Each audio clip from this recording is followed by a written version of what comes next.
Hello everyone and welcome to another video. In this one I'm going to be talking further about the Ukrainian counteroffensive and the Ukrainian perspective, then the Russian perspective, and then finally what outcome we can see from this offensive and how it will be. So generally the Ukrainian perspective, I'll use the live UA map for this. They already claim that the river beachhead they have taken already includes Andrivka, Losove, and Bilohirka, and that they're fighting heavily and contesting Suchi Stavak. However, I've seen no evidence of any other city taken other than Andrivka, and that means that most likely they're still fighting around Losove as well as Suchi Stavak, and no progress has been made since this morning. So what I'm saying is there's currently some kind of alternate universe, parallel universe, between Ukraine and Russia in this counteroffensive. And it really interests me how much they are willing to lie just to get some incident points or whatever it is. For example, the Ukrainians are claiming that they are fighting or have taken Tumina Belka, which is all the way over here.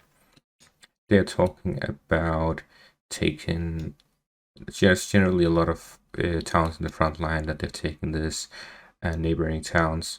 So they're reporting major success, while at the same time the Russian sources are all reporting that Ukraine has taken one village so far, contesting 3 others or 4 others, and has taken huge casualties at the numbers of about 100 armored vehicles as well as 1,000 soldiers casualties in one day, in 24 hours. So this is very interesting, as it shows that we have two very different reports.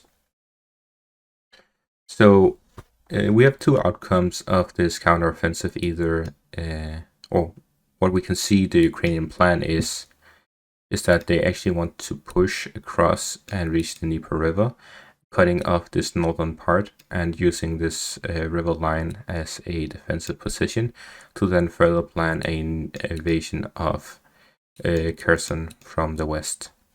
So what they're currently doing is that they're trying to expand this beachhead and then push southwards and then eastwards at the same time, while they are pushing north from the north, trying to keep the soldiers defending in this area so that they don't fall back and reinforce the southern part, cutting them off and eventually starving them.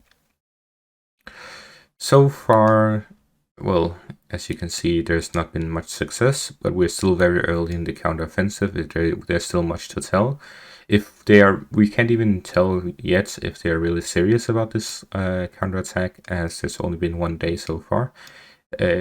If they want success from this counterattack, they would need to fight for at least a couple weeks to a couple months. So most likely we'll see in the coming days if they're going to pull back and just go back to their defensive positions, or if they will continue pushing, trying to establish a proper beachhead. Generally, this terrain is very unfavorable for both defenders and attackers, as it's very flat and easy to detect where the enemy is, meaning that in general the situation is horrible for actual armored vehicles and soldiers, as they are just out in the open and have to push through this whole area out in the open. And it's, as one comment said in my previous video, prime time for the Russian Air Force, and the Ukrainian Air Force doesn't exist. So generally very much in favor of the Russians and very difficult for the Ukrainians to achieve anything in this battle. Also, it's very interesting how they claim they have this whole northern part compared to the Russians claiming the opposite. Anyways, so what happens if the Ukrainian counterattack fails and they just suffer a lot of casualties? Well, we're already seeing the Ukrainians sending troops from Odessa to Mykolaiv to basically have insurance that even if they do lose the counterattack, they are able to defend the city. However, this poses two problems. The first one is that this whole region will mostly be unguarded, as most troops are focused in either the counteroffensive or defending Mykolaiv, and at the same time it leaves Odessa vulnerable. So what we may see the Russians do in case they succeed they successfully deflect the Ukrainian counterattack is that we will see them continue their current push as they have been doing, where they attack from the south and the east to cut off Mykolaiv from the rest of the supply lines, which we can actually open up. There you go. So basically, essentially cut off Mykolaiv from supply lines by destroying this bridge and that bridge here, and then cutting off these roads from the north. After which we can see the Russians possibly attempting either an airdrop over at Odessa, which will be difficult because based on the Russian Ministry of Defense losses of the Ukrainian army, they claim that only 64% of the Ukrainian anti-air defense systems have been destroyed, and most likely they've received more from the west, meaning that it is very possible that the Odessan air defense is very stable and is able to deflect such an airborne attack.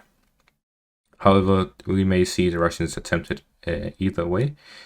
Also, generally try to attack Odessa or basically cut it off from the supply lines, as they also at the same time push either to the north in the scenario that they do some kind of airdrop on Odessa, and then pulling in troops from Transnistria. So this way they will probably airdrop around this eastern part of Odessa, essentially cutting it off from the rail lines that come from the east, and cutting it off from supplies that comes from the east, while at the same time having the troops at Transnistria attack at the western supply line, leaving Odessa without supplies, or without a supply source, as they push from the north and try to circle around to attack Odessa, while they try to fight the airborne troops as well as the Transnistrian troops. Based on whether or not Transnistrian troops participate depends on how many troops there are. The estimates range from 1,500 to 15,000 Russian soldiers in Transnistria. If it's on the higher end, then it's most likely. If it's on the lower end, they will definitely not participate. But yeah, this is all speculation based on Odessa possibly being left basically unguarded as they sent their troops to Mykolaiv to defend that. While if they do that and the Russians successfully cut off Mykolaiv from entering or exiting the city, they'll leave most of this region undefended, allowing the Russians to push through the highways as well as on the ground if it's still solid. I'm not really sure. It will start getting muddy very soon. But generally they will be pushing towards taking the south. Other than that, we may see, which is a second option for the Russians, the long-awaited push towards Zaporizhia and possibly Dnipro as well. As we know, the Russians have focused about half of their military intervention force in Ukraine, in the eastern bank of the Dnieper River, Kherson region, as well as Zaporizhia, meaning that a huge amount of forces are actually here in the south, and they are able to conduct an offensive towards Zaporizhia, or possibly even passing the bridge to reinforce the defenses in Kherson. Both options are open for the Russians, as there have been reported airstrikes in Novakhovka, meaning that most likely the bridge/dam is still operational, allowing the Russians to pass through it, while the Antonovsky Bridge is also operational, and the pontoon bridges are probably going to be operational soon, as they have completed most of it, and they'll still also have the pontoon ferries. So generally their supply to Kherson is very effective right now, doing a better job than it did at the start of the war. While at the same time, the Russians are already in this area, meaning they can just speedfully deploy around Melitopol or here in the east and push northwards, capturing the supply lines towards Zaporizhia, and from there on pushing towards Dnipro from both the east and the west if they do that.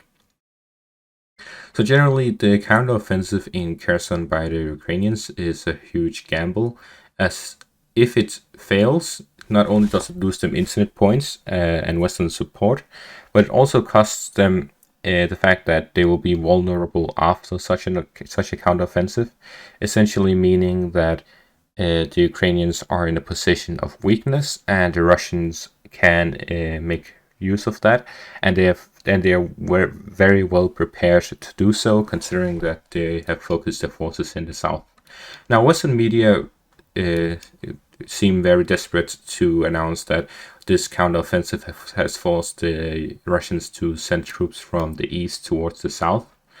However, this is false, as the Russians have actually sent troops through the south for months now, and they haven't sent any extra since the counteroffensive, meaning that they were expecting it, and they knew the size of it, and they were prepared to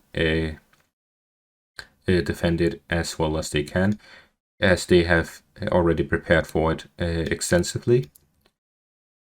While at the same time, the forces in the south have been mostly on break, if you can say that, considering the fact that looking at how the front line is, and it has barely moved. It has moved a bit here in the north, where the Russians have taken Novopetrivka and Blagodatne for the past few months.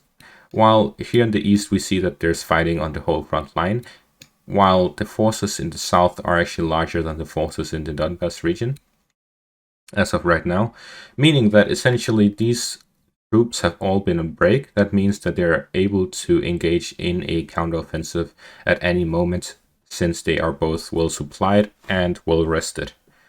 So generally, this counteroffensive is a very risky move by the Ukrainians, in case that they lose, which is most likely, as the Russians are well prepared and well rested, and in a defensive position, meaning that this time the Ukrainians have to be on the attack, which they haven't been on such a large scale since the war began, while Russia has actually experienced attacking.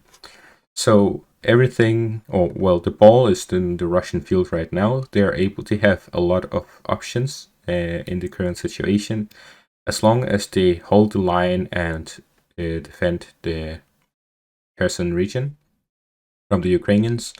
They have a lot of opportunities after the battle is over. As the art of war says, don't if you're in a position where you're under defense, don't attack, because you want your enemy to make the first mistake, so that you can make use of that mistake or take advantage of that mistake.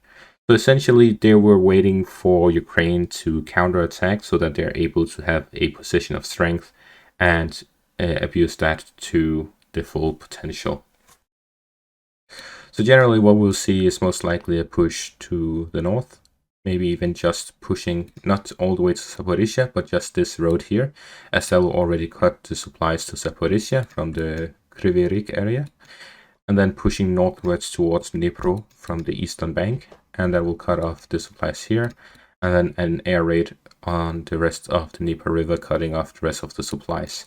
This will completely shock and demoralize the Ukrainian army, leaving them in a very vulnerable position. So that's my assessment of the current situation. Thanks for watching and have a great day.